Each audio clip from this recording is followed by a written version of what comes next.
आज हम लोग बात करेंगे दो ऐसे स्टॉक के बारे में जिनके fundamental, financial, future growth prospect और इनका पास्ट ट्रैक रिकॉर्ड, इनके लीडरशिप क्वालिटी दोनों सभी बहुत कुछ अच्छे हैं। और फिर हम एनालाइज़ करेंगे क्या ये हमें फ्यूचर में 10x, 20x, 30x रिटर्न दे सकते हैं। फिर हम एनालाइज़ करेंगे इनके बिजनेस के बारे में। उसके बाद हम देखेंगे इनके फंडामेंटल्स के बारे में, क्या इनके फंडामेंटल्स अच्छे हैं, अभी अच्छे हैं, क्या ये फ्यूचर में अच्छे रह सकते हैं। तो ये सारी चीज़ें हम एनालाइज़ करेंगे आज की इस वीडियो में। तो जो आज का हमारा पहला स्टॉक है वो इंफ्रास्ट्रक्चर सेक्टर से बिलोंग करता है। ये इंडिया में मेनली रोड बिल्डिंग का काम करते हैं, जिसमें ये इंजीनियरिंग, प्रोक्योरमेंट और कंस्ट्रक्शन सर्विसेज ये कंपनी प्रोवाइड करती है। इसके साथ ये रोड और ब्रिजेस के मेंटेनेंस का भी काम करते हैं। ये कंपनी कॉन्ट्रैक्ट वर्क पे भी काम करती है। जैसा अगर मैं आपको कंपनी का नाम बताऊं तो कंपनी का नाम है SG इंफ्रा इंजीनियरिंग और ये एक स्मॉल कैप कंपनी है जिसका मार्केट कैप अराउंड 6000 करोड़ के आसपास है। और कंपनी जिस तरह पास से अपने डेब्ट को कंट्रोल में करते हुए अपने सेल्स को बढ़ाते आई है, और अगर फ्यूचर में भी कंपनी अपने डेब्ट को कंट्रोल में रखते हुए अब सेल्स को बढ़ाती जाती है, तो इसमें हाईली चांसेस है कि ये हमारा बहुत बड़ा मल्टीबैगर बन सकती है। अगर हम कंपनी के PE रेशियो देखते हैं तो ये अराउंड 12 के पास है। कंपनी का PB रेशियो 3 है। कंपनी की फेस वैल्यू 10 रुपीज़ है। कंपनी की बुक वैल्यू 294 रुपीज़ है। कंपनी माइनर सा डिविडेंड भी अपने इन्वेस्टर्स को पे करती है अराउंड 0.14% का।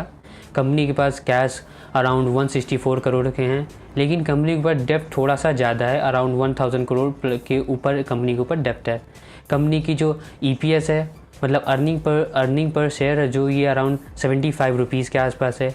कंपनी का ROE अराउंड 30% के आसपास है और कंपनी का ROCE अराउंड 28% के आसपास है। अगर हम पिछले 3 साल में देखते हैं तो कंपनी की सेल्स ग्रोथ और प्रॉफिट ग्रोथ दोनों ही कंसिस्टेंटली बढ़ते चले गए हैं। कंपनी फ्यूचर में अपने आप को डीलिस्ट करने का भी प्लान कर रही है, जिसमें ये अपने बिजनेस को और भी डिफरेंट सेक्टर्स में एक्सपेंड करना चाहते हैं। जैसे ये अपने आप को रेलवेज में लाना चाहते हैं, वाटर इंफ्रास्ट्रक्चर में लाना चाहते हैं, पाइपलाइंस में लाना चाहते हैं, एयरपोर्ट रनवे में भी ये अपने आप को लाना चाहते हैं। अगर कंपनी इसी तरह अपने सारे प्लान्स को परफेक्टली एग्जीक्यूट कर पाती है तो कंपनी में सारी ऐसी क्वालिटीज़ हैं जो इसे फ्यूचर में मल्टीबैगर जरूर बनाएंगी। अगर हम इसके शेयर होल्डिंग पैटर्न को देखते हैं तो सबसे अच्छी बात यह है कि इसमें हाई प्रमोटर होल्डिंग अराउंड 74% के। यहाँ इसमें FII और DIS की भी होल्डिंग है और यहाँ पे पब्लिक अबाउट माइनर से शेयर अराउंड 10% के आसपास। तो अगर किसी कंपनी में FII DI इन्वेस्टर इन्वेस्ट करते हैं तो मतलब इसमें फ्यूचर में पोटेंशियल तो होता ही है। अगर हम इसके ओवर द क्वार्टर देखते हैं तो FII और DII ने अपना स्टेक ओवर द क्वार्टर बढ़ाए हैं। कंपनी ने पिछले 4 साल में अपनी कैपेसिटी को, इन हाउस कैपेसिटी को बढ़ाने के लिए 300 करोड़ से ज़्यादा का भी कंपनी इन्वेस्टमेंट कर चुकी है। कंपनी को अभी 4 नए प्रोजेक्ट मिले हैं, 13 ऑन गोइंग प्रोजेक्ट हैं और कंपनी 42 से ज़्यादा प्रोजेक्ट्स को कंप्लीट कर चुकी है। कंपनी के पास अच्छा ट्रैक रिकॉर्ड है, healthy order book company maintain करती है। कंपनी के पास फ्यूचर में काफ़ी ज़्यादा अपॉर्चुनिटीज़ बहुत ही ज़्यादा हैं। और अगर हम कंपनीज के क्लाइंट लिस्ट की बात करते हैं तो इसमें बहुत बड़े बड़े नाम आते हैं, जैसे national highway authority of India, PWD, IRB, Tata project limited जैसी बहुत बड़ी बड़ी कंपनियां इनके क्लाइंट लिस्ट में हैं। अगर हम कंपनी के फाइनेंशियल्स की बात करते हैं तो कंपनी के जो सेल्स हैं, कंपनी की रेवेन्यू हैं, ओवर द ईयर बढ़ते ही चले गए हैं। अगर हम क्वार्टरली और एनुअली दोनों देखें तो सेल्स और रेवेन्यू बढ़ते ही गए हैं। कंपनी ने ओवर द ईयर अपने रिजर्व्स को बहुत ही अच्छे से बढ़ाती गई है और कंपनी का जो करंट प्राइस है अराउंड 900 के आसपास अभी चल रहा है। तो अगर हमारा इन्वेस्टमेंट का जो टाइम पीरियड 3 से 5 साल का है तो हम इस कंपनी को अपने टारगेट में रख सकते हैं और जैसे जैसे हमें मौका मिलता जाए over the period of time हम इसमें छोटी छोटी इन्वेस्टमेंट कर सकते हैं। तो हमें 3 से 5 साल का टारगेट बनाते हुए इसमें इन्वेस्ट करना चाहिए। बहुत ही अच्छी कंपनी है एंड इसमें सारी क्वालिटीज़ हैं कि ये हमारा फ्यूचर में मल्टीबैगर बन सकती है। इसका फ्यूचर भी ब्राइट है। कंपनी अपने आप को और भी डिफरेंट सेक्टर में एक्सपेंड करना चाहती है। कंपनी अपनी प्रोडक्शन कैपेसिटीज़ को भी बढ़ा रही है, तो ये काफ़ी अच्छी कंपनी है और अगर आप चाहें तो इसमें इन्वेस्ट कर सकते हैं, लेकिन उससे पहले अपनी रिसर्च जरूर करिएगा।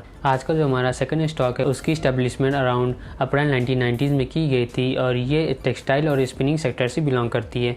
ये वर्ल्ड में one of the largest home textile manufacturers हैं और ये बाथ और लेनिंग प्रोडक्ट ये कंपनी बनाती है। इसके साथ साथ ये कंपनी वर्ल्ड में टेरिटावल और एग्रो बेस्ड पेपर की लार्जेस्ट फर्म है और ये इंडिया में लार्जेस्ट यार्न प्रोड्यूसिंग कंपनी है। ये इनका अराउंड 150 से भी ज़्यादा कंट्रीज़ में स्ट्रॉन्ग कस्टमर बेस है। और आज हम जिस कंपनी की बात कर रहे हैं उसका नाम है ट्राइडेंट लिमिटेड।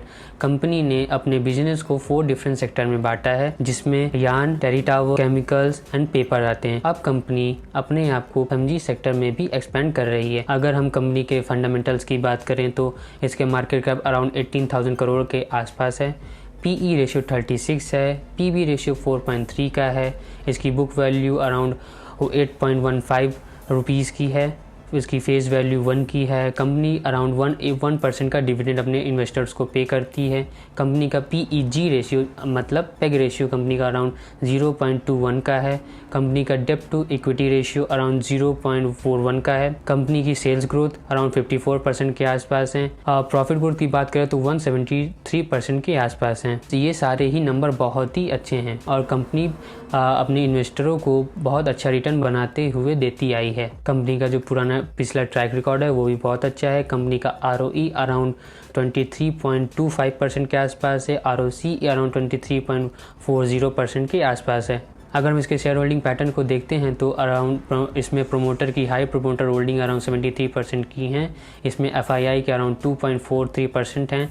DII 0.04% के हैं और पब्लिक की शेयर होल्डिंग अराउंड 24% के आसपास है। अगर हम कंपनी को 2020 और 2021 में कंपेयर करते हैं तो कंपनी ने अपने सेल्स को, प्रॉफिट को, अपने EPS को, अपने रिजर्व्स को काफ़ी अच्छे मार्जिन से कंपनी ने इन सब को बढ़ाया है। अगर हम कंपनी के करेंट प्राइस की बात करें तो ये अराउंड 30 रुपीज़ और 35 रुपीज़ के बीच में ट्रेड कर रहा है। अगर हम कंपनी के 52 वीक हाई देखें तो अराउंड 50 रुपीज़ के आसपास है। 52 वीक लो 25 रुपीज़ के आसपास है। तो अगर हम अभी भी देखें तो हमें ये स्टॉक अराउंड 30 to 35% करेक्शन पे मिल रहा है। अगर जैसे हम कंपनी देखें कि कंपनी काफ़ी अच्छा बिजनेस कर रही है, अपने सेक्टर में मार्केट लीडर में भी कंपनी आती है, तो हम इसमें अपनी इन्वेस्टमेंट कंसीडर कर सकते हैं। तो आज की इस वीडियो में जो हमने 2 स्टॉक के बारे में बात किया है, इसमें इन्वेस्ट करने से पहले आप अपनी रिसर्च जरूर करिएगा और अगर आप करते हैं तो इस पर आप अपना रिस्क लेते हो आप इसमें इन्वेस्टमेंट कर सकते हैं। अगर आपको वीडियो अच्छी लगी हो तो मेरे चैनल को लाइक, सब्सक्राइब और शेयर जरूर करें। Thank you.